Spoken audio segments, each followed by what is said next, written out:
Earth 2.0 may perhaps be the single most iconic and innovative project to grace the world of gaming, entertainment and leisure for decades to come. It could also be one of the most successful scams of the century. Allow me to explain. The general aim of Earth 2 is to create a one-to-one scale virtual version of Earth, which means that when you enter the virtual world, nothing is scaled down. The world will be the exact same size as our actual planet. Players can buy and sell land in this virtual world, which they'll be able to customize in any number of ways, from landscaping to designing their dream homes or building a casino for the masses to come and experience. As I'm sure you are well aware, this is an incredibly grand project. I'll be going over all of the pros and cons of Earth 2, and you can decide whether or not you want to get involved. To begin with, the development team has made the very wise decision to release this project in stages. This will allow them to step milestones, rather than getting halfway through a project and running into unforeseen problems.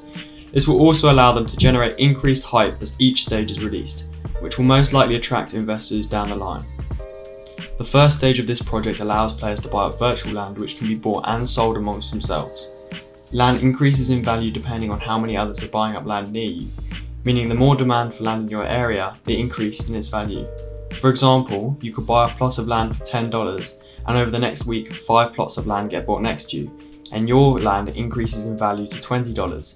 You can now sell that land and go buy 2 plots of land somewhere else. Not only does this allow players to interact with the virtual world to come, it is also an ingenious source of funding for the developers, because millions of people have already bought virtual land. They do not have to worry about trying to find a big investor. In Stage 2, the virtual land that the players bought begins to generate resources, which can then be traded for other resources or bought with credits by other players. Then, in Stage 3, they'll begin releasing virtual land that players can go exploring in. I'll be going into more detail on these stages later, because I'm by no means finished with them, but for now, we'll be moving on. The final pro of Earth 2 is that if it is successful, it will define VR, bringing together multiple technologies such as the headsets that are already on the market, as well as haptic feedback suits and omnidirectional treadmills, which will be hitting mass market within the next few years. However, it is easy to allow the gamer within you to romanticize this whole project, because believe me, it is not without its flaws. Firstly, since the project's release in December of 2020, there has been almost no new information released from the development team, information that is crucial. For example, how does each stage transition into the next? If we look at Stage 1 going into Stage 2, the value of the land the players bought becomes pointless if the land is generating resources the player did not know about.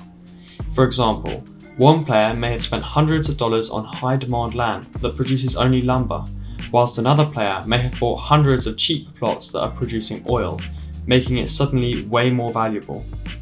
If we look at Stage 2, moving on to Stage 3, how do you balance the production of resources with the player's own freedom and agency in the VR world? Why would your land be generating resources if all you are doing with it is constructing your dream home? This would make no sense and effectively turn the world into a strategy trading game rather than a VR interactive game. The next problem is the fact that the large scope of this project relies on many separate factors. As anyone who is watching this video who has played virtual reality will know, VR is still in its infancy. Even the biggest virtual worlds released so far are only about a mile by a mile in size, and even that is being incredibly generous. Earth 2 assumes that as they continue to make the game, there will be huge leaps and bounds in many separate fields such as nerve gear or virtual gear. This may be the case, but it's all down to chance whether this coincides or not, and if there's one thing a reliable business model should not be doing, it is relying on chance. In conclusion, I genuinely, sincerely doubt the Earth 2 development team is some Ponzi scam trying to make a quick buck off gullible gamers.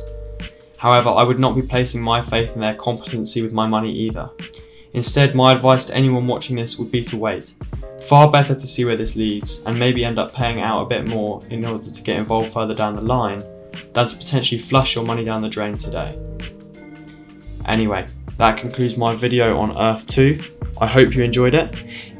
If you did, make sure to subscribe if you haven't done so already, and have an amazing day. Thank you.